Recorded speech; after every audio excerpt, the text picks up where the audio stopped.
ഈ പ്രത്യേക കാലഘട്ടത്തിലും കർത്താവിനെ സ്തുതിപ്പാൻ ദൈവമായ കർത്താവ് ഒരുക്കിയ വിലയേറിയ അവസരത്തിനായി കർത്താവിനെ വാഴ്ത്തിയും സ്തുതിക്കുന്നു.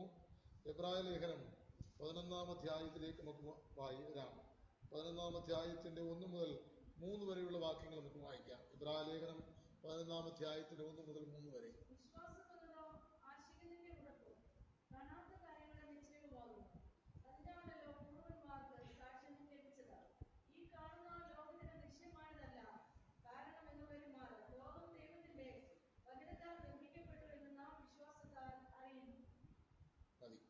പരിശുദ്ധനായ ഞങ്ങളുടെ ദൈവമേ, സ്വർഗ്ഗസ്ഥ പിതാവേ, നൽകിയ വിലയേറിയ വചനത്തിനായി ഞങ്ങളൊക്കെ സ്തുതിക്കുന്നു. വിശ്വാസത്തെക്കുറിച്ചുള്ള അറിവ് ഞങ്ങൾക്ക് നൽകുമാറാകണമേ എന്ന് പ്രാർത്ഥിക്കുന്നു. പ്രത്യാശ കൊണ്ട് ഞങ്ങളുടെ ഉള്ളങ്ങളെ നിറയ്ക്കണമേ. നിന്റെ ജനത്തെ അനുഗ്രഹിക്കണമേ. കേൾവിക്കാരെ ഒരുക്കണം. യേശുവിൻ നാമത്തിൽ ആമേൻ. എബ്രായ ലേഖനം 10 അധ്യായം വരെ അനേക വിഷയങ്ങളെ സംബന്ധിച്ച് പരിശുദ്ധാത്മാവ് നമുക്ക് വ്യക്തമായ ചില ഉറപ്പുകൾ നൽകി.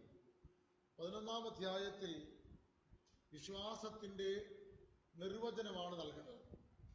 വിശ്വാസത്തിന് എബ്രായ ലേഖനത്തിൽ 18 നിർവചനങ്ങളുണ്ട്. വേദപുസ്തകത്തിൽ മുഴുവനായി 18-ൽ പരം നിർവചനങ്ങൾ, ഡെഫിനിഷൻസുകൾ ഉണ്ട് വിശ്വാസത്തിന്. എന്നാൽ 11-ാം അധ്യായത്തിൽ 3 കാര്യങ്ങളിലൂടെയാണ് വിശ്വാസം നമ്മെ അറിയിക്കുന്നത്. 1, വിശ്വാസം എന്നത് ആശിക്കുന്നതിന്റെ ഉറപ്പ്. 2, കാണാത്ത കാര്യങ്ങളുടെ നിശ്ചയം. 3, പൂർവം വിറ്റ്നസ്, സാക്ഷ്യം. അപ്പൊ 3 കാര്യങ്ങളാണ്. 1, ആശിക്കുന്നതിന്റെ ഉറപ്പ്. 2, കാണാത്ത വസ്തുതകളുടെ നിശ്ചയം. 3, സാക്ഷ്യം. അപ്പോൾ 3 കാര്യങ്ങളാണ് 11-ാം അധ്യായത്തിലൂടെ നമ്മെ അറിയിക്കുന്നത്. 1 മുതൽ 3 വരെയുള്ള വാക്യങ്ങൾ വിശ്വാസത്തിന് നിർവചനം എന്ന് പറയാം. 4-ാം വാക്യം മുതൽ 40-ാം വാക്യം വരെ പ്രാക്ടിക്കൽ സൈഡ് ഓഫ് ഫെയ്ത്ത്, വിശ്വാസത്തിന്റെ പ്രായോഗിക വശമാണ്. ഈ 2 കാര്യങ്ങളാണ് 11-ാം അധ്യായത്തിൽ പരിശുദ്ധാത്മാവ് നമ്മെ അനുസ്മരിപ്പിക്കുന്നത്. വിശ്വാസം എന്നാൽ എന്ത് എന്ന് ദൈവത്തിന്റെ ദാസൻ നമ്മെ പഠിപ്പിക്കുകയാണ്. 1, വിശ്വാസം എന്ന് പറയപ്പെടുന്നത് നമ്മുടെ അകത്തുണ്ടാകുന്ന കോൺഫിഡൻസ്, അല്ലെങ്കിൽ നമ്മുടെ അകത്തുണ്ടാകുന്ന തീരുമാനങ്ങളാണ്. ഈ കാലഘട്ടത്തിൽ പലർക്കും പലതിനെ കുറിച്ചും തീരുമാനമെടുക്കാൻ കഴിയാത്തവരാണ്. എന്തുകൊണ്ടാണ് ഒരു വ്യക്തിക്ക് ഒരു വിഷയത്തിൽ തീരുമാനമെടുക്കാൻ കഴിയാത്തത്? പലരോടും നമ്മൾ ആലോചിക്കാറുണ്ട്, ഇന്ന വിഷയം ശരിയാണോ, ഇന്ന് നമ്മൾ ചെയ്യണോ എന്ന് നമുക്ക് ചോദിക്കുമ്പോൾ നമുക്ക് സ്വന്തമായിട്ട് ചെയ്യുവാൻ ആ വിഷയത്തെക്കുറിച്ചുള്ള അറിവ് നമ്മളിൽ തുലോം കുറവാണ്. അതുകൊണ്ടാണ് നാം പല കാര്യങ്ങളും പലരോടും ആരായുന്നത്. നമ്മളെക്കാൾ പ്രായമുള്ളവർ, നമ്മളെക്കാൾ അനുഭവ സമ്പത്തുള്ളവർ, നമ്മളെക്കാൾ ജീവിതത്തിന്റെ പല വിഷയങ്ങളെക്കുറിച്ച് അറിയുന്നവർ, വിശ്വാസത്തെക്കുറിച്ച് അറിയുന്നവർ, ഇങ്ങനെയുള്ള അനേകരോട് നാം പല കാര്യങ്ങൾ ആരാഞ്ഞ് അന്വേഷിച്ചാണ് ഒരു തീരുമാനത്തിലെത്തപ്പെടുന്നത്. ഇതുപോലെ വിശ്വാസത്തിന്റെ വഴികളിൽ നമുക്ക് പല കാര്യങ്ങളെക്കുറിച്ചും അറിയത്തില്ല. പക്ഷേ നമ്മളുടെ ഉള്ളിൽ ഒരാശയുണ്ട്, നമ്മുടെ അകത്തൊരു പ്രത്യാശയുണ്ട്. ആ പ്രത്യാശയാണ് confidence to God's word in spirit. പരിശുദ്ധാത്മാവിൽ നമുക്കുള്ള ഒരു തീരുമാനം. ദൈവത്തിന്റെ ആത്മാവ് നമ്മുടെ അകത്തിരുന്ന് ചില കാര്യങ്ങൾ പറയും. അതാണ് നമ്മുടെ അകത്തുള്ള തീരുമാനം. രണ്ടാമതായിട്ട് ഇവിടെ വായിപ്പാൻ കഴിയുന്നത് ഫെയ്ത്ത് എന്ന് പറയുന്ന ഡിമോൺസ്ട്രേഷൻ ഓഫ് ഫെയ്ത്ത് എന്നാണ്. വിശ്വാസത്തിന്റെ പ്രകടനമാണ്. നാം ഈ 3 കാര്യങ്ങൾ വ്യക്തമാക്കുവാൻ വേണ്ടി ഏകദേശം 36-ൽ പരം വാക്യങ്ങളാണ് നമ്മുടെ മുമ്പിൽ വെച്ചിരിക്കുന്നത്. ഈ 3 കാര്യങ്ങളെ വ്യക്തമായി നമ്മുടെ മുമ്പിൽ കാണിക്കുവാൻ 36 37 വാക്യങ്ങൾ നമ്മുടെ മുമ്പിൽ അവതരിപ്പിക്കുന്നു. ഇത് ഓരോന്നും എടുത്ത് നമുക്ക് വിശകലനം ചെയ്യാൻ കഴിയുന്നില്ല. എങ്കിലും നമുക്ക് 1-2 കാര്യങ്ങൾ ഈ വിഷയത്തെ ആസ്പദമാക്കി ചിന്തിക്കാനിടയാകട്ടെ. വിശ്വാസം എന്നതോ ആശിക്കുന്നതിന്റെ ഉറപ്പ്. എന്താണ് നമുക്ക് ചിന്തിക്കാം. രണ്ടാമതായി കാണാത്ത കാര്യങ്ങളുടെ നിശ്ചയം. നിശ്ചയം, കണ്ടിട്ടില്ലാത്ത കാര്യങ്ങളെ കുറിച്ചുള്ള ഉറപ്പ്. മൂന്നാമതായി, അതിനാലല്ലോ പൂർവന്മാർക്ക് സാക്ഷ്യം ലഭിച്ചു. അപ്പോൾ ഈ മൂന്ന് കാര്യങ്ങൾ ഒരാൾക്ക് അയാളുടെ ജീവിതത്തിൽ ഉണ്ടെങ്കിൽ മാത്രമേ അയാൾക്ക് വിശ്വാസത്തെ പൂർത്തീകരിക്കാൻ കഴിയൂ. ഈ മൂന്നാമത്തെ വാക്യം, ഈ കാണുന്ന ലോകത്തിന് ദൃശ്യമായ അല്ല കാരണം, പിന്നെയോ ലോകം ദൈവത്തിന്റെ വചനത്താൽ നിർമ്മിക്കപ്പെട്ടു എന്ന വിശ്വാസത്താൽ അറിയാം. എന്താണ് ആ വാക്കിന്റെ ഒന്നാമതായിട്ട് ഈ ലേഖനകർത്താവ് നമ്മുടെ മുമ്പിൽ അവതരിപ്പിക്കുന്നത് ഇങ്ങനെയാണ്: ഈ ലോകം ഉണ്ടായത് എങ്ങനെയാണെന്ന് ആരോട് ചോദിച്ചാലും പലതരത്തിലുള്ള നിർവചനങ്ങളാണ് നൽകുന്നത്. എന്നാൽ നമുക്കറിയാം, ദൈവം തന്റെ വചനത്താലാണ് ഈ ലോകത്തെ നിർമ്മിച്ചതെന്ന്. എങ്ങനെയാണ് നമ്മൾ അറിയുന്നത്? വിശ്വാസത്താലാണ്. എന്താണ് ഈ കാര്യത്തെ കുറിച്ചുള്ള ഉറപ്പ്? നാം വേദപുസ്തകത്തിൽ വായിപ്പാൻ കഴിയുന്നു. യെശയ്യാവിന്റെ പുസ്തകത്തിലും ഇയ്യോബിന്റെ പുസ്തകത്തിലും ഇങ്ങനെയാണ് കാണുവാൻ കഴിയും: ഭൂമിയെ അവൻ നാസ്തികത്തിന്മേൽ തൂക്കിയിട്ടിരിക്കും. ഭൂമിയെ അവൻ നാസ്തികത്തിൽ തൂക്കിയിട്ടിരിക്കും. ഇനി അതുപോലെ സദൃശവാക്യങ്ങളുടെ പുസ്തകം 8-ാം അധ്യായത്തിന്റെ 22 മുതൽ അവിടെ വായിക്കുന്ന ഭൂമിയുടെ നിർമ്മാണത്തിന് ദൈവം ഉപയോഗിച്ച ദൈവത്തിന്റെ ബുദ്ധി എന്താണ്? 22 മുതലുള്ള വാക്യങ്ങൾ ആ ബുദ്ധിയുടെ ഉത്ഭവത്തെ കുറിച്ച് ഇങ്ങനെയാണ് പറയുന്നത്. ഒന്ന് വായിക്കാം.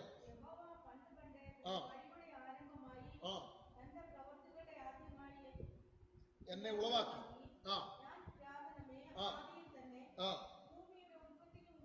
ഭൂമിയുടെ ഉൽപ്പത്തിക്കു മുമ്പേ ഞാനുണ്ട്. അടുത്ത, ആഴങ്ങളില്ലാതിരുന്നപ്പോൾ ഞാൻ ജനിച്ചിരിക്കുന്നു. പർവ്വതങ്ങളെ സ്ഥാപിച്ചതിനു മുമ്പേയും കുന്നുകൾക്ക് മുമ്പേയും ഞാൻ ഇരിക്കുന്നു.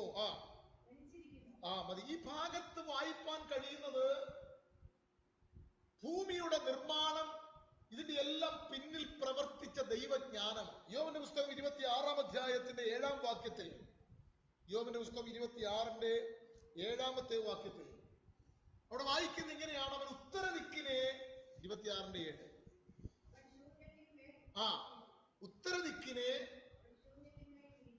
ശൂന്യത്തിന്മേൽ വിരിക്കുന്നു, ഭൂമിയെ നാസ്തികത്തിന്റെ മേൽ തൂക്കിയിട്ടിരിക്കുന്നു.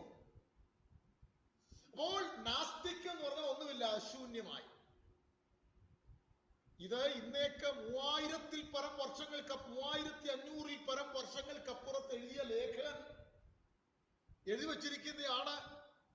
ഉത്തരദിക്കിനെ ശൂന്യത്തിന്മേൽ തൂക്കിയിട്ടിരിക്കുന്നു, അല്ലെങ്കിൽ ശൂന്യത്തിന്മേലാണ്. അതുപോലെ ഭൂമിയെ ഒരു നാസ്തികത്തിന്മേൽ, ഉത്തരദിക്കെന്ന് പറഞ്ഞാൽ വടക്ക്, വടക്കോട്ട് മനുഷ്യൻ യാത്ര ചെയ്യുന്നു. നിങ്ങൾ ഒരു മാപ്പ് എടുത്ത് പരിശോധിച്ചാൽ, ഒരു മാപ്പിൽ അല്ലെങ്കിൽ ഒരു ഭൂപടത്തിൽ അതിന്റെ അടിയിൽ ഒരു കുരിശ് പടയാ, ഒരു പ്ലസ് ഇങ്ങനെ കാണും. എന്നിട്ട് അതിന്റെ മേളിൽ എഴുതിയേക്ക് എൻ എന്ന നോർത്ത്. നമ്മുടെ ഇന്ത്യയുടെ ഭൂപടം എടുത്താൽ അതിന്റെ അടിയിൽ, ഏത് ഭൂപടത്തിന്റെ പടത്തിന്റെ അടിയിലും ഒരു പ്ലസ് മാർക്ക് കാണും. നിങ്ങളുടെ ബൈബിളിന്റെ സൈഡിലും കാണും പലസ്തീൻ നാടിനെ കുറിച്ചുള്ള. എന്റെ ബൈബിളിലെത്തില്ലെന്ന് ഉണ്ട്. അതിനകത്തും ഈ ഭൂപടം കാണാൻ കഴിയും. നിങ്ങളുടെ ബൈബിളിൽ കണ്ടോ? ഇവിടെ കണ്ടോ? വടക്കെന്ന് കൊടുത്തേക്കും, നോർത്ത്. താഴെ ഒരു പ്ലസ് കാണിക്കും. എല്ലാ ബൈബിളിനകത്തും ഉണ്ട്. അവിടെ അത് കാണിച്ചിരിക്കുന്ന എല്ലാ ബൈബിളിനകത്തും ഭൂപടത്തിന്റെ അടിയിൽ, എല്ലാ ഭൂപടത്തിനും ഇങ്ങനെ ഒരു മാർക്കും, ഈ പ്ലസ് ഇതുണ്ട്, എല്ലാത്തിനകത്തുണ്ട്. എന്നിട്ട് അതിനകത്ത് വടക്കെന്ന് എഴുതിയേക്കുന്ന മേളിൽ എഴുതിയിരിക്കുന്നു, വടക്ക്, നോർത്ത് മേളിലാണ്, അല്ലേ?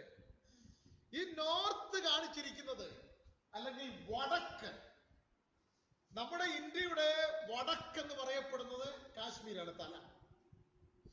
ഇതുപോലെ ഉത്തരദിക്ക് ദൈവം ശൂന്യത്തിന്മേൽ തൂക്കിയിട്ടിരിക്കുന്നു. 48-ാം സങ്കീർത്തനത്തിന്റെ 2-ാം വാക്യത്തിൽ ഇങ്ങനെയാണ് വായിക്കുന്നത്: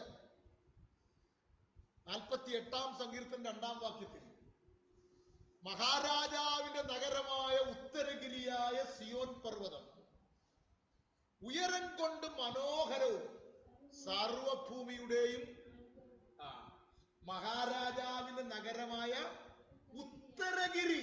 ഉത്തരം എന്ന് പറഞ്ഞാൽ എന്തുവാ? ഉത്തരഗിരി എന്ന് പറഞ്ഞാൽ നോർത്ത്, വടക്ക്. അപ്പോൾ വേദപുസ്തകത്തിൽ ഇനി അതുപോലെ 78-ാം സങ്കീർത്തനത്തിൽ വായിക്കുന്ന എങ്ങനെ?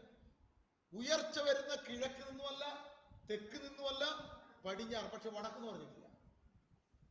അപ്പൊ അതിന്റെ അർത്ഥം വടക്കെന്നാണ്.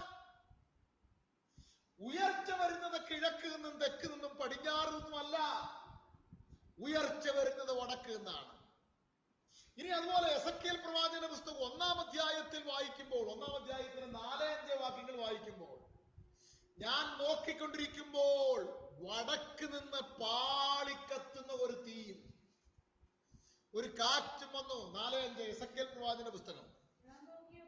ഞാൻ നോക്കിയപ്പോൾ വടക്ക് നിന്ന് ഒരു കൊടുങ്കാറ്റും വലിയൊരു മേഘവും പാളിക്കത്തുന്ന തീയും കണ്ടു. എന്നിട്ട് അതിന്റെ നടുവിൽ ശുക്രസ്വർണം പോലെ ഒന്ന് ഞാൻ കണ്ടു. അല്ലേ?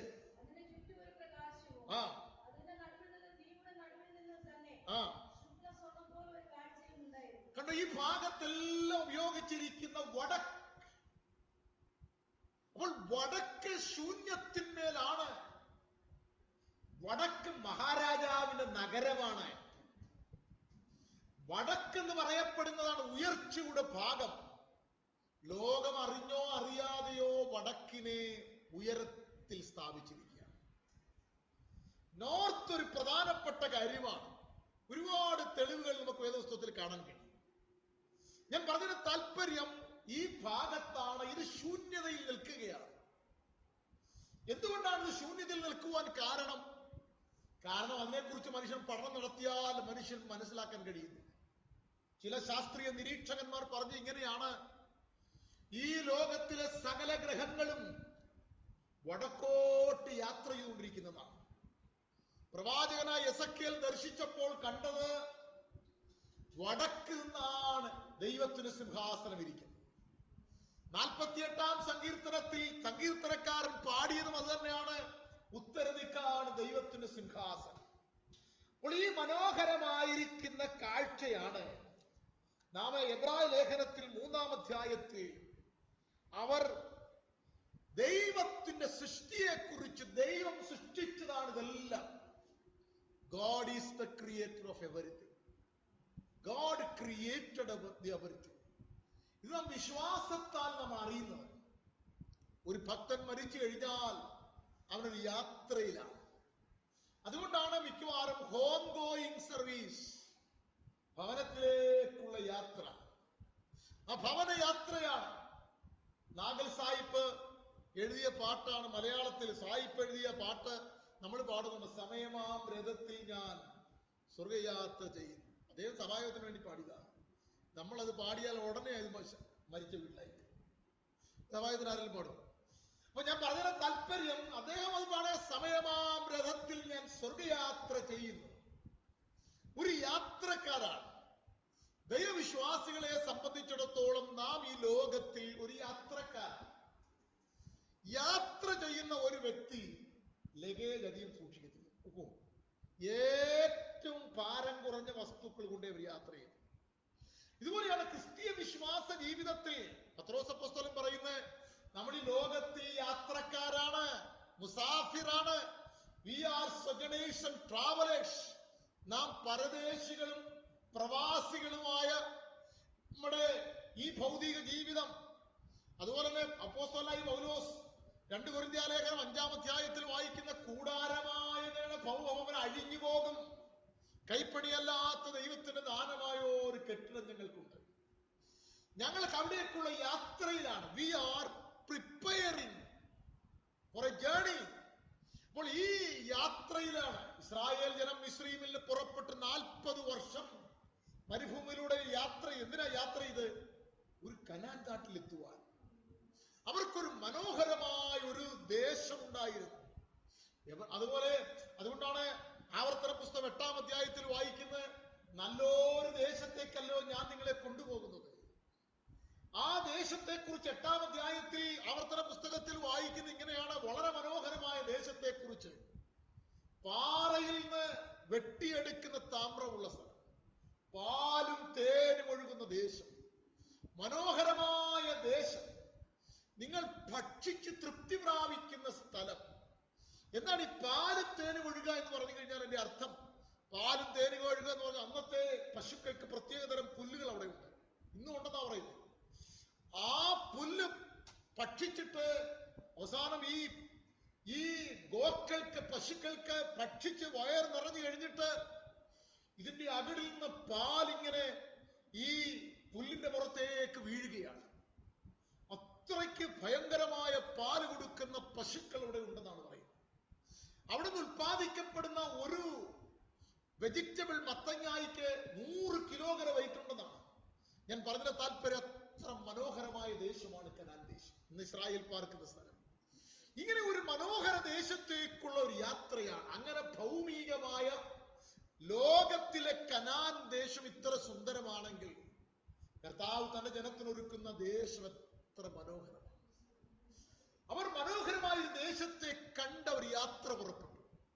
അബ്രഹാം വലിയ ധനികനായിരുന്നുവെങ്കിൽ തന്നെയും, ഉന്നത മനുഷ്യനായിരുന്നുവെങ്കിൽ തന്നെയും, അബ്രഹാം ഇതിനെക്കുറിച്ച് ഈ പുസ്തകത്തിൽ അല്ലെങ്കിൽ 11-ാം അധ്യായത്തിൽ രേഖപ്പെടുത്തിയിരിക്കുന്ന ഇസഹാക്കിനോടും യാക്കോവിനോടും കൂടെ കൂടാരങ്ങളിൽ പാർത്തുകൊണ്ട് ദൈവം ശില്പിയായി നിർമ്മിച്ചതും അടിസ്ഥാനമുള്ളതുമായ നഗരത്തിന് വേണ്ടി ഒരു കാത്തിരുന്നു.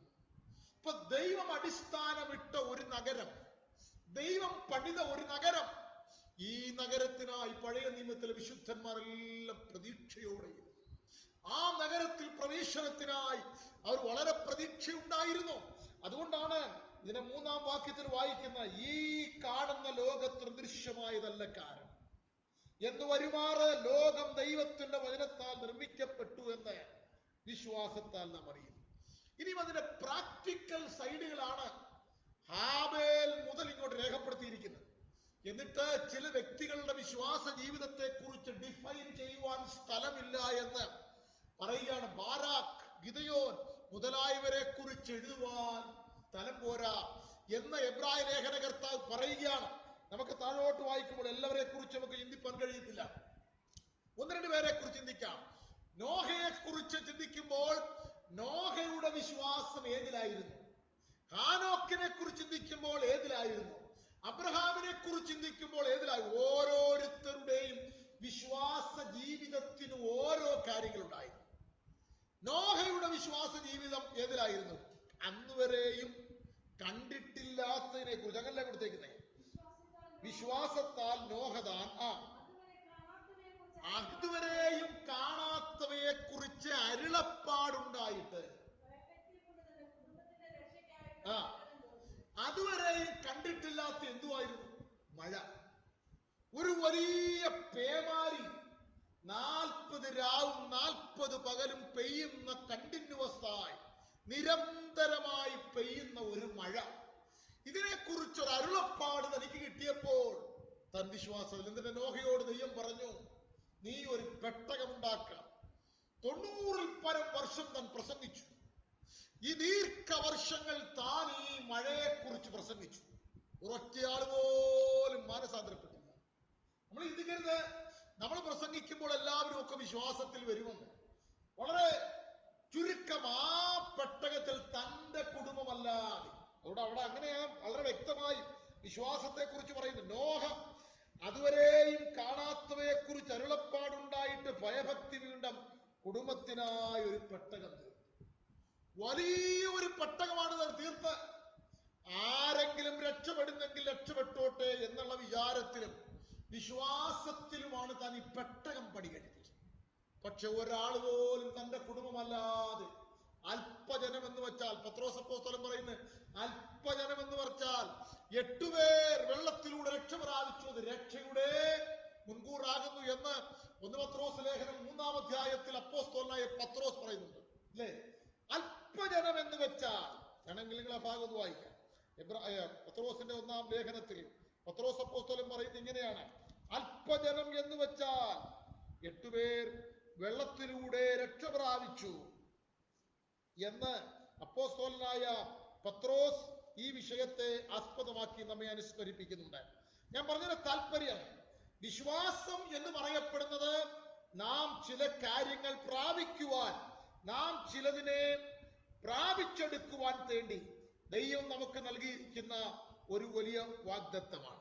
അതുകൊണ്ട് പ്രിയരെ, വിശ്വാസ ജീവിതം എന്ന് പറയപ്പെടുന്നത് ദൈവം നമുക്ക് നൽകിയിരിക്കുന്ന ഏറ്റവും വിലയേറിയ അതിമഹത്വമായ ഒരു കാര്യമാണ്. വിശ്വാസം ദൈവം നമുക്ക് ദാനം നൽകിയതാണ്. Faith is A gifted gift. ദൈവം നമുക്ക് നൽകിയ ദാനങ്ങൾ ഒരുപാടുണ്ട്. അതിൽ ഏറ്റവും വലുതാണ് വിശ്വാസം. അതിന് പ്രാക്ടിക്കൽ സൈഡുകളുണ്ട്, പ്രായോഗിക വശങ്ങളുണ്ട്. അതിൽ ഏറ്റവും പ്രധാനപ്പെട്ട പ്രായോഗിക വശങ്ങളാണ് ഈ എബ്രായ ലേഖനം 11-ാം അധ്യായത്തിൽ ഓരോ വ്യക്തികളെ കുറിച്ചും എടുത്തു പറഞ്ഞിട്ട് അക്കമിട്ട് നമ്മുടെ മുമ്പിൽ നിരത്തുന്നത്. എന്നിട്ട് ഇങ്ങനെ വായിക്കുന്നു, അതിനാൽ അവൻ ലോകത്തെ കുറ്റം വിധിച്ച് വിശ്വാസത്താലുള്ള നീതിക്ക് അവകാശിയായി തീർന്നു.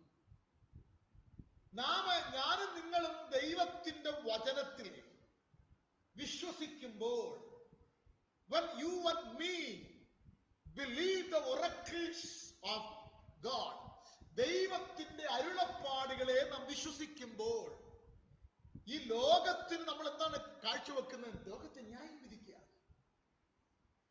വേദപുസ്തകത്തിനകത്ത് വിശ്വാസത്തിന്റെ അനേക നിർവചനങ്ങളുണ്ട്. ഈ നിർവചനങ്ങളെ എല്ലാം ഒരു ദൈവ പൈതൽ വിശ്വസിക്കുമ്പോൾ, when a child of God, when a children of God believes the oracle of God, ദൈവത്തിന്റെ അരുളപ്പാടുകളെ അവനോ അവളോ വിശ്വസിക്കുമ്പോൾ എന്താണ് സംഭവിക്കുന്നത് അറിയാമോ? ലോകത്തെ ന്യായം വിധിക്കുകയാണ്. കർത്താവ് രണ്ടാമത് വരും എന്ന വിഷയത്തെ കുറിച്ച് നാം വിശ്വസിക്കുകയും നാം പ്രചരിപ്പിക്കുകയും നാം പ്രസംഗിക്കുകയും ചെയ്യുമ്പോൾ നമ്മുടെ അകത്ത് പ്രത്യാശ മാത്രം ഉളവാക്കുന്നതല്ലത്. അതുകൊണ്ട് ലോകത്തെ നാം ന്യായം വിധിക്കുകയാണ്. രണ്ടാമതായിട്ട്, ഞാൻ നിങ്ങളും വിശ്വാസത്തിന്റെ ഏതെങ്കിലും ഒരു ചുവടുകൾ വയ്ക്കുമ്പോൾ പ്രിയരെ ഓർക്കുക, അത് മുഖാന്തരം ലോകത്തെ നാം ന്യായം വിധിക്കുകയാണ്. ഈ ഭാഗത്ത് ഉപയോഗിച്ചിരിക്കുന്നത് എങ്ങനെയാണ്? അതിനാൽ അവൻ, 7-ാം വാക്യം അങ്ങനെ, അതിനാൽ അവൻ ലോകത്തെ കുറ്റം വിധിച്ച് വിശ്വാസത്തോളം നീതിക്ക് അവകാശിയായി തീർന്നു. ഞാൻ നിങ്ങളും ഈ വേദപുസ്തകത്തിൽ പറയുന്ന ഓരോ വാക്കുകളും, ഓരോ കൽപ്പനകളും, ഓരോ അരുളപ്പാടുകളും, ദൈവം നമ്മോട് സംസാരിക്കുന്ന ഓരോന്നും അക്ഷരം പ്രതി വിശ്വസിക്കുകയും അത് പ്രാക്ടീസ് ചെയ്യുമ്പോൾ നാം ലോകത്തെ ന്യായം വിധിക്കുക. കാരണം ലോകം ഇത് വിശ്വസിക്കുന്നില്ല, ലോകം ഈ സത്യം അറിയുന്നില്ല. കർത്താവായ യേശു വളരെ വേഗത്തിൽ വരും. ഈ ലോകത്തിൽ ചില അനിഷ്ട സംഭവങ്ങൾ സംഭവിക്കും. 1000 വിശുദ്ധന്മാർ ഈ ലോകത്തിൽ അപ്രത്യക്ഷരായി തീരും. അനേക വിശുദ്ധന്മാർ ഭൂമിയിൽ നിന്ന് മാറ്റപ്പെടും. ഈ വിധമായ സത്യങ്ങളെ കുറിച്ച് നാം ലോകത്തോട് അറിയിക്കുമ്പോൾ ലോകത്തിനൊരു പുച്ഛമാണ്. ലോകം അംഗീകരിക്കുന്നില്ല. പക്ഷെ നാം അത് പ്രസംഗിക്കുമ്പോൾ ഉണ്ടാകുന്ന എന്താണെന്ന് അറിയാമോ? നാം ലോകത്തെ ന്യായം വിധിക്കുകയാണ്. അപ്പോൾ ഒന്നാമതായി നോഹയുടെ കാലം, നോഹയെ കുറിച്ച്, മുമ്പോട്ട് ഹാവേലിനെ കുറിച്ചൊക്കെ പറയുന്നുണ്ടെങ്കിൽ തന്നെയും രണ്ടാമത്തെ വ്യക്തി അബ്രഹാമിനെ കുറിച്ചാണ്. മൂന്നാമത്തെ വ്യക്തി അബ്രഹാമിനെ കുറിച്ചാണ്. അബ്രഹാം വിശ്വാസത്താൽ, ബൈ ഫെയ്ത്ത്, വിശ്വാസത്താൽ അബ്രഹാം തനിക്ക് അവകാശമായി കിട്ടുവാനിരിക്കുന്ന ദേശത്തേക്ക് കണ്ടോ, അബ്രഹാമിന് ദൈവം പറഞ്ഞു, ഞാൻ നിന്നെ ഒരു ദേശത്ത് കൊണ്ടുപോകും. പക്ഷെ ഏത് ദേശമൊന്നും പറഞ്ഞില്ല. ഞാൻ നിന്നെ ഒരു ദേശത്തെ കൊണ്ടുപോകാൻ പോവാ, അത് നിനക്ക് അവകാശമായിട്ട് തരും. ഉൽപ്പത്തി പുസ്തകം 16-ാം അധ്യായം മുതൽ ആ ഭാഗം കാണാൻ കഴിയും. 12 മുതലാണ് അബ്രഹാമിന്റെ വിളിയെക്കുറിച്ച് രേഖപ്പെടുത്തിയിരിക്കുന്നത്. 16-ാം അധ്യായത്തിലേക്ക് വരുമ്പോൾ തന്റെ ഭാര്യ അടക്കിയ സ്ഥലം മക്പേല ഗുഹ, അതിന് പിന്നീട് എന്റെ പേരെന്തായി മാറി? ഹെബ്രോൻ എന്നായി മാറി. 16-ാം അധ്യായത്തിലുണ്ട്, അല്ലെങ്കിൽ നിങ്ങൾക്ക് വായിക്കും. ഉൽപ്പത്തി പുസ്തകം 16, 17 അധ്യായങ്ങളിലൊക്കെ അബ്രഹാമിന്റെ വിശ്വാസ ജീവിതത്തെ കുറിച്ചുള്ള ഭാഗങ്ങളാണ് രേഖപ്പെടുത്തിയിരിക്കുന്നത്. അവിടെ ഈ ഭാഗത്തൊക്കെയും രേഖപ്പെടുത്തിയിരിക്കുന്നത്, അവിടെ അബ്രഹാമിനെ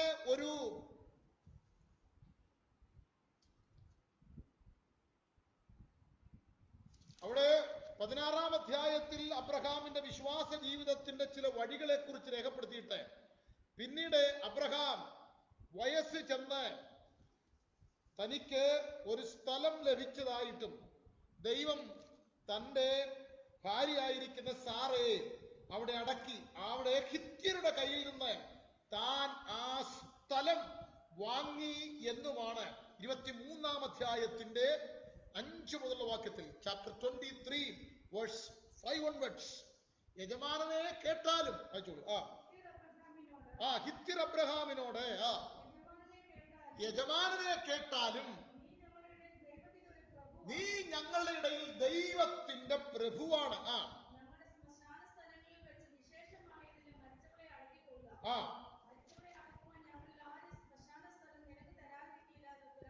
അടുത്ത 14-15 വാക്യങ്ങൾ വായിക്കുമ്പോൾ അബ്രഹാം എന്താണ് 100 ശേക്കൽ അല്ലെ 400 ശേക്കൽ 400 ശേക്കൽ വെള്ളി വിലയുള്ള ഭൂമി ഈ സ്ഥലമാണ് പിന്നീട് ഹെബ്രോനായി മാറിയത്. അപ്പോൾ അബ്രഹാം വില കൊടുത്തു വാങ്ങിച്ച ഈ സ്ഥലത്തെ അവർ പാർത്തു. ഈ സ്ഥലമാണ് വർഷങ്ങൾ കഴിഞ്ഞപ്പോൾ തന്റെ സന്താനത്തിൽ ദൈവം കൊടുത്തത്. 400 വർഷം അബ്രഹാമിന്റെ കാലം തൊട്ട് മോശയ്ക്ക് 80 വയസ്സാകുന്നിടം വരെ ഉള്ള കാലഘട്ടമാണ് 400 years. ഗലാത്യ ലേഖനത്തിൽ വായിക്കുന്ന 430 വർഷം എന്നാണ്. അപ്പോസ്തലപ്രവൃത്തി 7-ാം അധ്യായത്തിൽ 400 വർഷം എന്ന് രേഖപ്പെടുത്തിയിട്ടുണ്ട്. അപ്പോൾ ഞാൻ പറഞ്ഞതിന്റെ താല്പര്യം 430 വന്നത് ഇസ്രായേൽ ജനം മിസ്രയീമിൽ നിന്ന് പുറപ്പെട്ട് അവർ ഹോരേബ് പർവ്വതത്തിൽ വന്ന് കൽപ്പന വാങ്ങിക്കുന്ന സമയം വരെയുള്ള കാലഘട്ടമാണ് 430 വർഷം. അപ്പോൾ എപ്പോഴാണോ അവർക്ക് കൽപ്പന കിട്ടിയത്, വേണമെങ്കിൽ നിങ്ങൾ നോക്കിക്കോളൂ, ഗലാത്യ ലേഖനത്തിലുണ്ട്.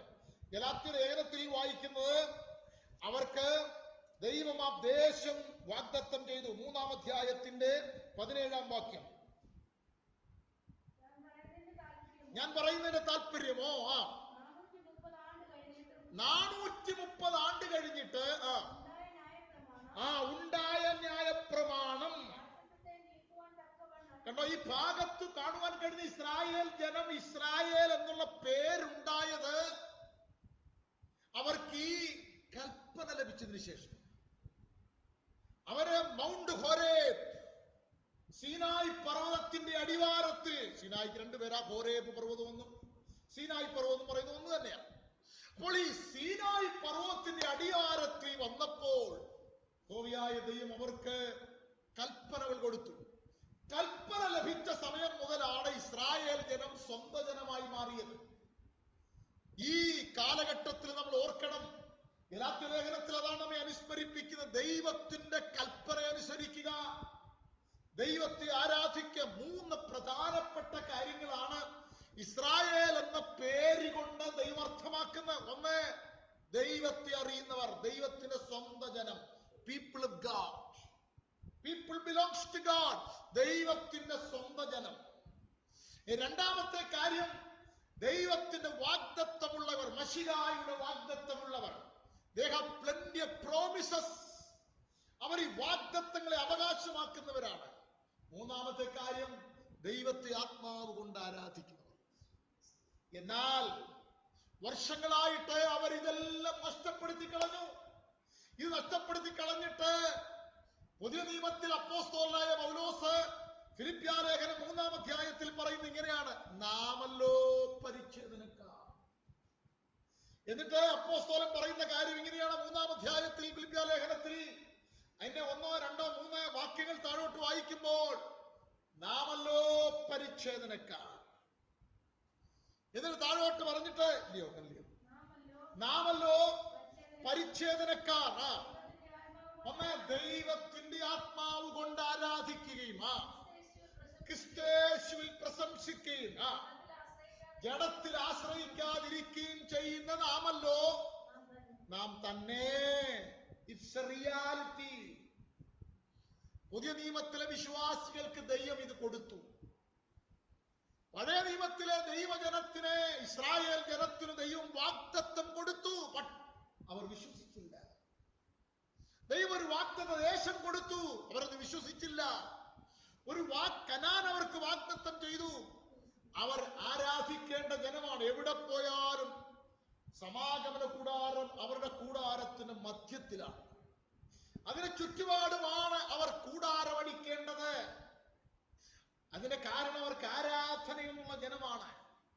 അവരെ തിരിച്ചറിയൽ മുഴുവൻ ദൈവത്തെ ആരാധിക്കുന്നതിലൂടെയാണ് തിരിച്ചറിയുന്നത്.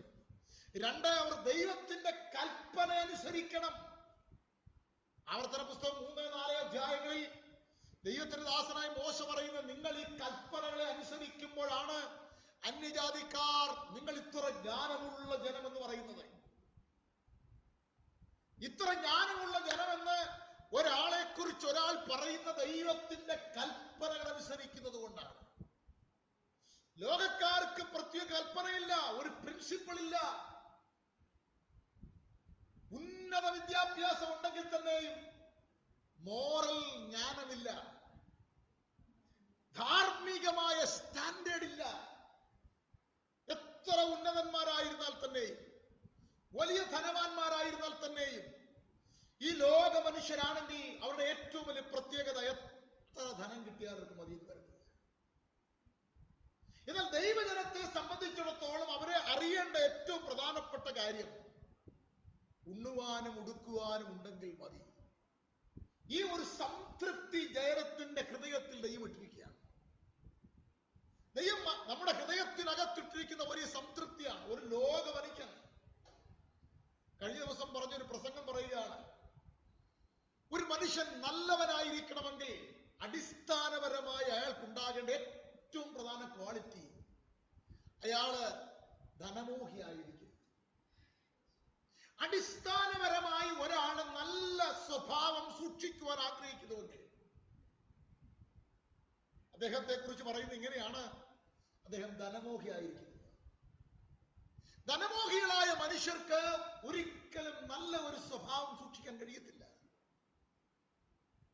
നമ്മുടെ നേരത്തെ ഇരുന്ന പ്രസിഡന്റ്, ഇന്ത്യയുടെ രാഷ്ട്രപതി അബ്ദുൽ കലാം, APJ അബ്ദുൽ കലാം പറഞ്ഞൊരു കാര്യമാണ്, കൈക്കൂലി വാങ്ങാതെ ഉള്ളത് കൊണ്ട് സംതൃപ്തിയോടെ ജീവിക്കുന്ന ഒരു മനുഷ്യനാണ് ഒരു രാജ്യത്തിന്റെ ഏറ്റവും അടിസ്ഥാന പ്രധാനമായ പൗരൻ. ഞാൻ പറഞ്ഞ താല്പര്യം, നമ്മുടെ ഹൃദയത്തിനകത്ത് പലതിനെ കുറിച്ചുമുള്ള ചിന്തകൾ ഉണ്ടെങ്കിൽ തന്നെ വിശ്വാസത്തിൽ നമുക്ക് നിൽക്കുക എന്നുള്ളതാണ് നമ്മുടെ അടിസ്ഥാന ഘടകം.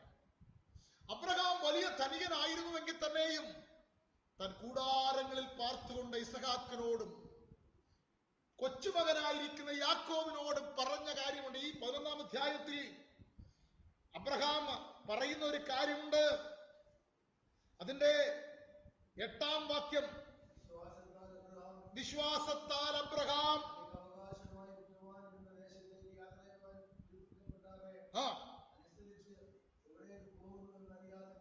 പുറപ്പെട്ടു. അടുത്ത് രണ്ടാമത്തെ ഭാഗം, 1-ാം ഭാഗം യാത്ര, 2-ാം ഭാഗം അനി വായിക്കാൻ പോകുന്ന. ആ വിശ്വാസത്താൽ അവൻ വാഗ്ദത്ത ദേശത്ത്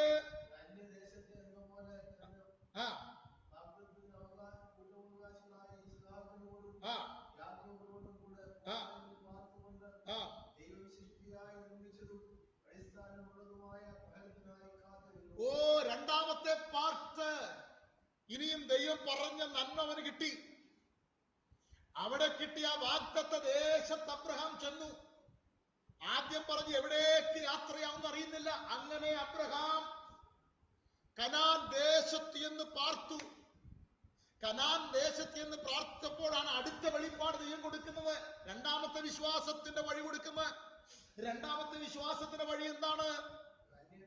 അന്യദേശത്ത് എന്ന പോലെ ചെന്ന് വാഗ്ദത്തത്തിന് കൂട്ടവകാശികളായ ഇസഹാക്കിനോടും യാക്കോബിനോടും കൂടെ കൂടാരങ്ങളിൽ പാർത്ത്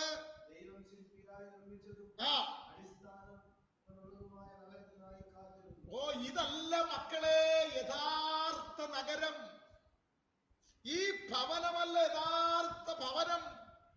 ഈ പട്ടണമല്ല നമ്മുടെ സ്ഥിരമായ പട്ടണം. ഇത് കൊച്ചുമക്കളെ പഠിപ്പിച്ചു, കൊച്ചുമകനെ പഠിപ്പിച്ചു, മകനെയും പഠിപ്പിച്ചു. നമ്മൾ ഈ ലോകത്തിൽ ജീവിക്കുന്നു എങ്കിൽ തന്നെയും നമ്മുടെ കുഞ്ഞുങ്ങൾക്ക് സ്വർഗത്തെ കുറിച്ചുള്ള ബോധ്യമുണ്ടായിരിക്കണം. നമ്മുടെ കുഞ്ഞുങ്ങൾക്ക് ദൈവത്തെ കുറിച്ചുള്ള ബോധ്യമുണ്ടായിരിക്കണം. നമ്മുടെ കുഞ്ഞുങ്ങൾക്ക് മരണാനന്തര ജീവിതത്തെ കുറിച്ചുള്ള ഒരു പ്രത്യാശ ഉണ്ടായിരിക്കണം. നിങ്ങൾ ഏതെങ്കിലും ഒരു ഹോസ്പിറ്റലിൽ ജോലി ചെയ്യുന്നവരോട് ചോദിച്ചാൽ വലിയ അനേക മനുഷ്യർ നിരാശയോടെ മരണത്തെ നേരിടുന്നതിന്റെ കാരണം അറിയാം. അവർക്ക് മരണത്തിനപ്പുറമുള്ള ജീവിതത്തെ കുറിച്ച് അറിയത്തില്ല. അബ്രഹാം ഇസഹാക്കിനോടും യാക്കോബിനോടും പറഞ്ഞൊരു കാര്യമുണ്ട്: ഈ നഗരമല്ല യഥാർത്ഥ നഗരം.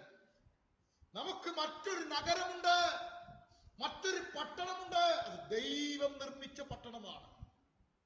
അതുവരെയും ഒരു സാഹിത്യത്തിലും എഴുതിയിട്ടില്ല ഈ നഗരത്തെ കുറിച്ച്. ഈ പട്ടണം എങ്ങനെയിരിക്കും ആർക്കും അറിയത്തില്ല. ഇതെങ്ങനെയുള്ള സൗധമായിരിക്കും, എന്തുകൊണ്ടാണ് പണിതിരിക്കുന്നത് അറിയത്തില്ല. എങ്കിലും ദൈവത്താൽ അബ്രഹാം തന്റെ സന്താനങ്ങളോടും തന്റെ മകനോടും തന്റെ കൊച്ചുമകനോടും കൂടാരത്തിൽ പാർത്തുകൊണ്ട് ഇതെല്ലാം ഒരു ടെമ്പററി ആണ്. This is A temporary shelter. ഇത് വേഗം അഴിഞ്ഞ കൂടാരക്കുറ്റികൾ അടിക്കേണ്ടതാണ്. ഇസ്രായേൽ ജനത്തിന് 2 കാഹളങ്ങളാണ് അടുപ്പുപണിയായി സംഖ്യാപുസ്തകം 9-ാം അധ്യായത്തിൽ രേഖപ്പെടുത്തിയിട്ടുണ്ട്. 9-ാം അധ്യായത്തിന്റെ 1 മുതൽ സംഖ്യാപുസ്തകത്തിൽ രേഖപ്പെടുത്തിയിരിക്കുന്നത് എങ്ങനെയാണ്? നിങ്ങൾ ഇസ്രായേൽ ജനത്തിന് 2 കാഹളങ്ങൾ, വെള്ളിക്കാഹളങ്ങൾ അടുപ്പുപണിയായി നിർമ്മിക്കണം. അല്ലേ? ഇസ്രായേൽ ജനത്തോട് ദൈവം പറയുമ്പോൾ അവിടെ കൊടുത്തിരിക്കുന്നു 9-ലാണോ 10-ലാണോ? 1-ാം വാക്യം മുതൽ രേഖപ്പെടുത്തിയിരിക്കുന്നത് എങ്ങനെയാണ്? നിങ്ങൾ 2 കാഹളങ്ങൾ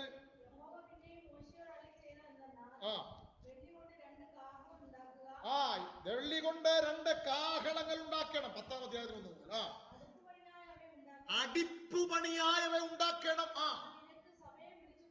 നിനക്ക് സഭയെ വിളിച്ചു കൂട്ടുവാനും പാളയത്തെ പുറപ്പെടുവിക്കുവാനുമാണ് അടിപ്പുപണിയായ കാഹളം എന്ന് പറഞ്ഞാൽ. അത് തീയിൽ കാച്ചി അടിച്ച് പഴിപ്പിച്ച് രൂപപ്പെടുത്തിയെടുത്ത ഈ 2 കാഹളങ്ങൾ ഇസ്രായേൽ ജനത്തിന്റെ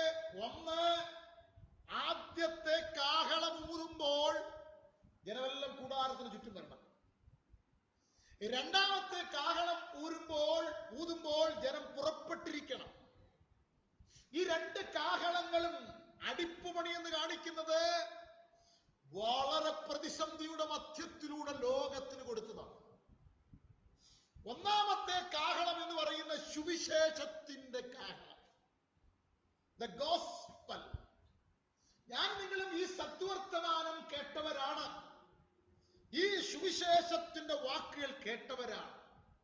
ഈ സുവിശേഷത്തിന്റെ വാക്കുകൾ കേട്ട ഒരു ദൈവജനത്തെ സംബന്ധിച്ചിടത്തോളം ദൈവാത്മാവ് പറയുന്നു, അവൻ ഈ ഭൂമിയിൽ അന്യനും പരദേശിയുമാണ്. ഈ ലോകം അവനെ അംഗീകരിക്കുന്നില്ല. ഈ ലോകം അവനെ വെറുക്കുവരണിയായി തീരും. അപ്പോൾ ആ ഭാഗത്ത് സുവിശേഷ കേൾവിയാൽ, ആദ്യത്തെ ഈ കാഹള കേൾവിയാൽ നമുക്ക് ബോധ്യമുണ്ടാകണം, കൂടാരക്കുറ്റികളെല്ലാം അഴിക്കണം. നാം ഇവിടുന്ന് പുറപ്പെടേണ്ടവരാണ്. എത്ര മഹനീയമായ സൗധമായാലും, എത്ര വലിയ വീടായിരുന്നാൽ തന്നെയും, എത്ര ഉന്നതമായിരുന്നാൽ തന്നെയും അതെല്ലാം വിട്ട് നാം പുറപ്പെടേണ്ടവരാണ്. 2ാമത്തെ കാഹളം ഊതുമ്പോൾ ജനമെല്ലാം അപ്രത്യക്ഷരായിരിക്കും. ഇത് കർത്താവിന്റെ കാഹളധ്വനിയാണ്. അന്ത്യകാഹളനാഥത്തിങ്കൽ പെട്ടെന്ന് കണ്ണിമയ്ക്കിടയിൽ നാം എല്ലാവരും രൂപാന്തരപ്പെടും. നമ്മുടെ കർത്താവായ യേശുവിന്റെ കാഹളം, സുവിശേഷത്തിന്റെ കാഹളം കേട്ട് നാം ഈ ലോകത്തിൽ അന്യരും പരദേശികളുമായി മാറി. ജീവിതത്തിലെ ഏത് പ്രതിസന്ധികളുടെ മധ്യത്തിലും സുവിശേഷത്തിന് വേണ്ടി ജീവിക്കുവാൻ നാം ഇറങ്ങി തീരുമാനമെടുത്തു. 2ാമത്തെ ഒരു കാഹളത്തിനായി കൂടാരക്കുറ്റികൾ അഴിച്ച് കാത്തിരിക്കുന്ന വിശുദ്ധന്മാർ അടുത്ത ഒരു കാഹളത്തിന്റെ ധ്വനി കേൾക്കുവാനിടയായി തീരും. അത് കർത്താവായ യേശു മധ്യാകാശത്തിൽ വരുന്നതാണ്. ഈ വലിയ വിശ്വാസവും പ്രത്യാശയുമാണ് ദൈവം നമുക്ക് നൽകിയിരിക്കുന്നത്. പ്രിയരെ, നമ്മുടെ ക്രിസ്തീയ ജീവിതം എന്ന് പറയപ്പെടുന്നത് ഈ ലൗകിക ജീവിതമല്ല.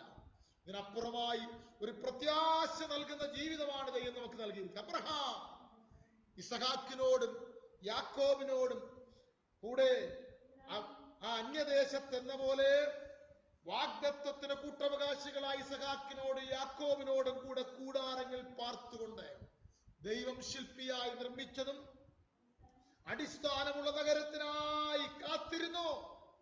ഇനി അടുത്ത സാറയെ കുറിച്ചും ഒരു വരി പറയുന്നു 11-ാമത്തെ വാക്യത്തിൽ. വിശ്വാസത്താൽ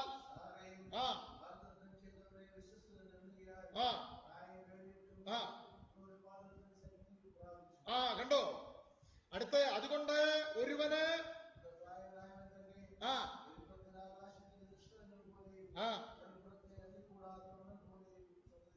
കണ്ടോ, ഈ ഭാഗത്തെല്ലാം കാണുവാൻ കഴിയുന്ന അവരുടെ കുടുംബമായിട്ടൊരു വിശ്വാസമുള്ളവരായിരുന്നു.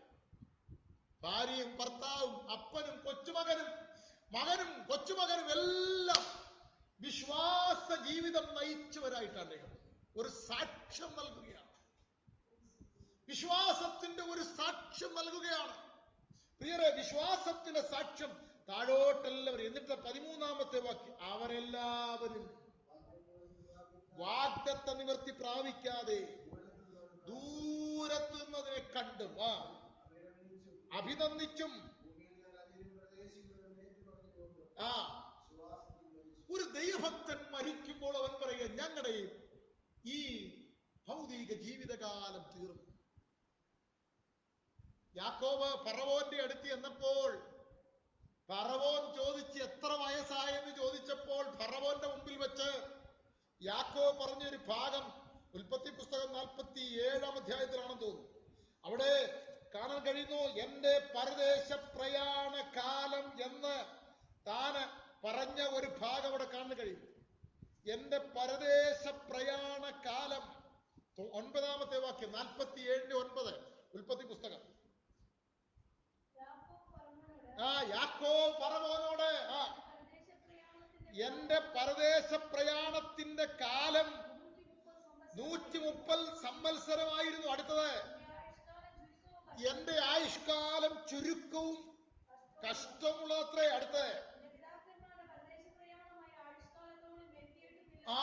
എന്റെ പിതാക്കന്മാരുടെ ആയുഷ്കാലത്തിൽ പരദേശ പ്രയാണത്തോളം എത്തിയിട്ടില്ല അല്ലേ?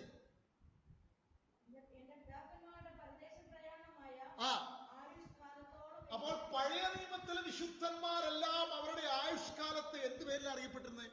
പരദേശ പ്രയാണം, സ്വജനേഷ്. പരദേശി എന്ന് പറഞ്ഞാൽ അതിന്റെ അർത്ഥം എന്തുവാ? നമ്മൾ നീ ഇവിടെ വീട് വെച്ചാൽ നമ്മളെ പരദേശി എന്ന് പറയത്തുള്ളൂ, സ്വദേശി എന്നല്ല പറയും. കാരണം നമ്മുടെ നാട്, നമ്മള് കേരളത്തിലേക്ക് പോകുമ്പോൾ പറയുന്നത് കേരളത്തിൽ പോവാന്ന് പറയരുത്, നാട്ടിൽ പോവാതെ പറയുന്നത് അല്ലെ? നമ്മുടെ നാട് കേരളമാണ്,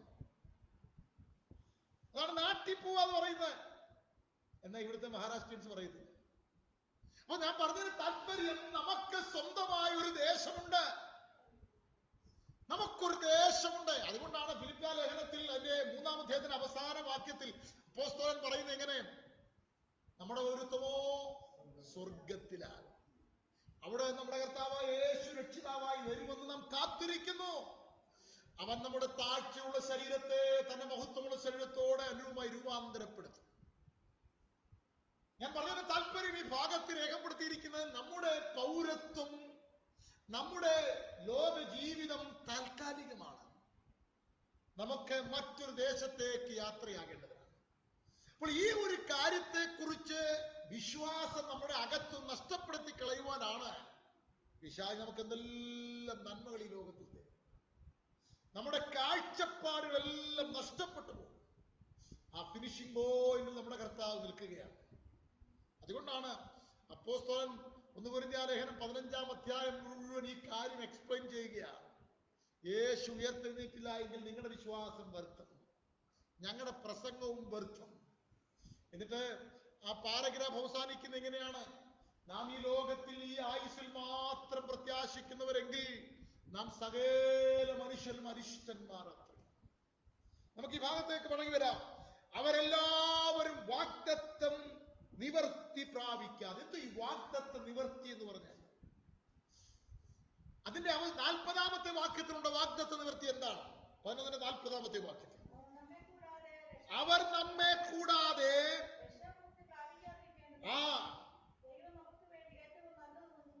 അവരെല്ലാവരും 39-ാം വാക്യത്തിൽ അവരെല്ലാവരും വിശ്വാസത്തിൽ സാക്ഷ്യം ലഭിച്ചിട്ടും വാഗ്ദത്ത നിവൃത്തി പ്രാപിച്ചിട്ടുണ്ട്. അടുത്തത്, അവർ നമ്മെ കൂടാതെ രക്ഷാപൂർത്തി പ്രാപിക്കാതിരിക്കേണ്ടതിന് ദൈവം നമുക്ക് വേണ്ടി ഏറ്റവും നല്ലൊന്ന് മുൻകരുതി. എന്താണ് ഈ രക്ഷാപൂർത്തി? യേശുക്രിസ്തുവിന്റെ ക്രൂശീകരണത്തിലുള്ള വിശ്വാസം, അത് മുഖാന്തരം നമുക്ക് ലഭിക്കുന്ന മരണപുനരുത്ഥാനങ്ങൾക്കിടയിലുള്ള ജീവിതം, അതിനുശേഷം കർത്താവിന്റെ വരവിലുള്ള മണവാട്ടി എന്നുള്ള പേര്, അതിനുശേഷം പുതിയ യെരൂശലേമിലെ വാസം, അതിനുശേഷം നിത്യമായി കർത്താവിനോട് കൂടെയുള്ള വാഴ്ച, ഈ വിധമായ കാര്യങ്ങളൊന്നും അവർക്കില്ല. ഒരു വിശ്വാസത്തിൽ അവരനുഭവിച്ച കഷ്ടതകളെ കുറിച്ച് 35 മുതലുള്ള വാക്യത്തിൽ പറയുന്നുണ്ട്. അവർ വായിക്കുന്ന 33 വാക്യം, വിശ്വാസത്തിൽ അവർ രാജ്യങ്ങളെ കീഴടക്കി, നീതി നടത്തിയ, വാഗ്ദത്തം പ്രാപിച്ചു, സിംഹങ്ങളുടെ വായടച്ചു, തീയുടെ ബലം കെടുത്തു, ബലഹീനതയിൽ ശക്തി പ്രാപിച്ചു,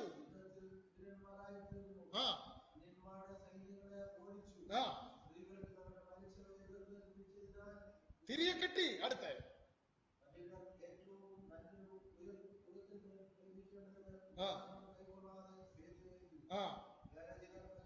വേറെ ചിലർ പരിഹാസം, ചമ്മട്ടി, ചങ്ങല, തടവ് ഇവയാലുള്ള പരീക്ഷ അനുഭവിച്ചു, കല്ലെറേറ്റു, ഈർച്ചവാൾ അറുക്കപ്പെട്ടു,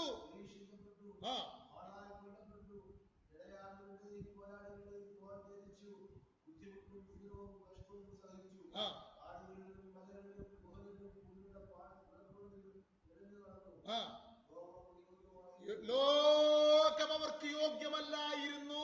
വിശ്വാസത്താൽ അവർ സാക്ഷ്യം പ്രാപിച്ചു. പക്ഷേ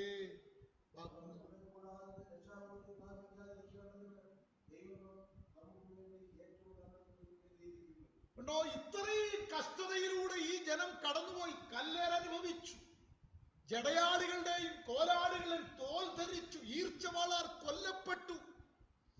ലോകം അവർക്ക് യോഗ്യമല്ല. ലോകത്തിൽ അവർ ഉഴന്നു നടന്നു. പക്ഷെ അവരെല്ലാം നല്ല സാക്ഷ്യം പ്രാപിച്ചു. പക്ഷേ അതിൽ ഏറ്റവും ഉത്തമമായ ദൈവം നമുക്ക് കരുതിയത് വിശ്വാസത്തിനു വേണ്ടിയാണ്. അവർ അനുഭവിച്ച അല്ലെങ്കിൽ അവർ പ്രാപിച്ച സത്യത്തിനു വേണ്ടിയാണ് അവർ ഈ കഷ്ടതകൾ മുഴുവൻ അനുഭവിച്ചത്. വിശ്വാസത്തിന്റെ സാക്ഷ്യം പ്രാപിക്കുവാൻ. പക്ഷെ നമ്മൾ അനുഭവിക്കുന്നവരായി മാറി. ഒരാൾ വിതച്ചു, നാം അത് കൊയ്യുന്നവരായി മാറി. അവർ ദൂരവേ ഈ വാഗ്ദത്ത നേടിനെ കണ്ടതേ ഉള്ളൂ. എന്നാൽ ദൈവജനത്തിന് അല്ലെങ്കിൽ ദൈവസഭയ്ക്ക് ദൈവം എല്ലാം കരുതി വച്ചിരുന്നു. ഈ അധ്യായം പര്യവസാനിക്കുമ്പോൾ ഓർക്കണം, ദൈവം ഏറ്റവും ശ്രേഷ്ഠകരമായും നമുക്ക് വേണ്ടി കരുതി. ദൈവം മനോഹരമായ ഒരു വസ്തു നമുക്കായി കരുതി വെച്ചു. അവൻ നമുക്കായി കരുതുന്ന ദൈവമാണ്. അവൻ നമുക്ക് വേണ്ടി കരുതി വെച്ചിരുന്ന ദൈവമാണ്. അതുകൊണ്ടാണ് അവരെല്ലാം ദൂരത്ത് നിന്നതിനെ കണ്ടു. ദർശനത്തിൽ അവരതിനെ കണ്ടു. പക്ഷെ വാഗ്ദത്ത നിവൃത്തി പ്രാപിക്കാതെ അവർ അഭിനന്ദിച്ചു. എന്നിട്ട് 14-ാമത്തെ വാക്യം, ഇങ്ങനെ പറയുന്നവർ ഒരു പിതൃദേശം അന്വേഷിക്കുന്നു എന്ന് കാണിക്കുന്നു. നാം ഒരു വാഗ്ദത്ത ദേശത്തെ കുറിച്ചുള്ള പ്രത്യാശയുണ്ട്. അതുകൊണ്ട് നാം പുറകോട്ട് പോയാൽ വിട്ടുപോയതിനെ കുറിച്ച് അവർ ഓർത്തിരുന്നുവെങ്കിൽ മടങ്ങിപ്പോകുവാൻ. എന്നാൽ അവരോ അധികം നല്ലതിനെ കാംക്ഷിച്ചിരുന്നു. അടുത്ത ലജ്ജിക്കുന്നില്ല. അവനവർക്കായി ഒരു നഗരം ഒരുക്കിയിരിക്കുന്നുവല്ലോ. ദൈവം തന്റെ ജനത്തിനു വേണ്ടി ഒരു നഗരം ഒരുക്കി. God is prepared. God prepared. God is prepared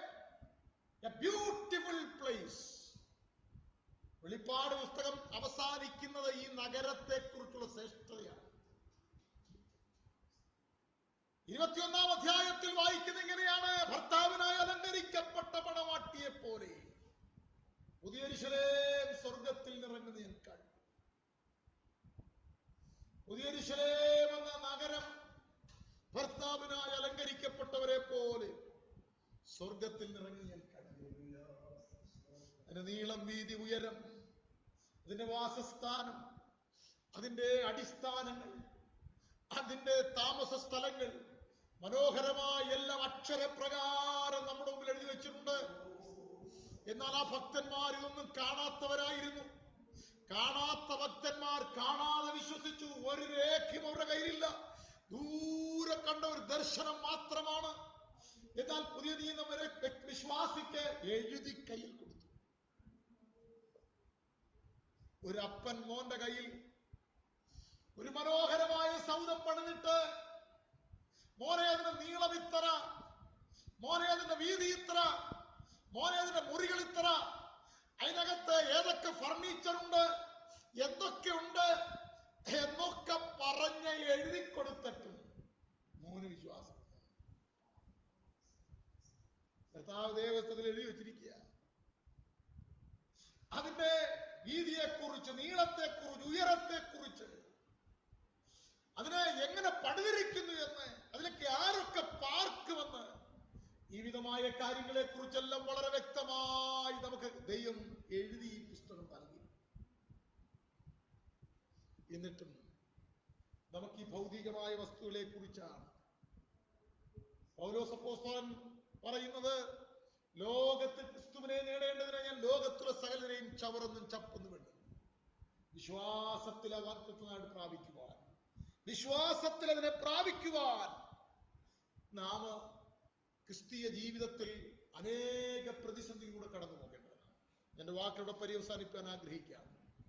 ഇതുപോലെ പ്രിയരെ, നമുക്ക് അല്പകാലത്തെ ജീവിതമേ ഈ ലോകത്തിൽ ഉള്ളുവെങ്കിൽ വളരെ പ്രതിസന്ധികളുടെയും ഭാരങ്ങൾ നിറഞ്ഞ ജീവിതമാണ്. പക്ഷെ ഒരു പ്രത്യാശയുടെ സ്വീകാരം നമുക്ക് ദൈവം കരുതിയിട്ടുണ്ട്. ആ കർത്താവിന്റെ കരങ്ങളിലേക്ക് നമ്മെ തന്നെ ഇന്ന് പോലെ ഏൽപ്പിച്ചു കൊടുക്കുവാൻ കഴിയും.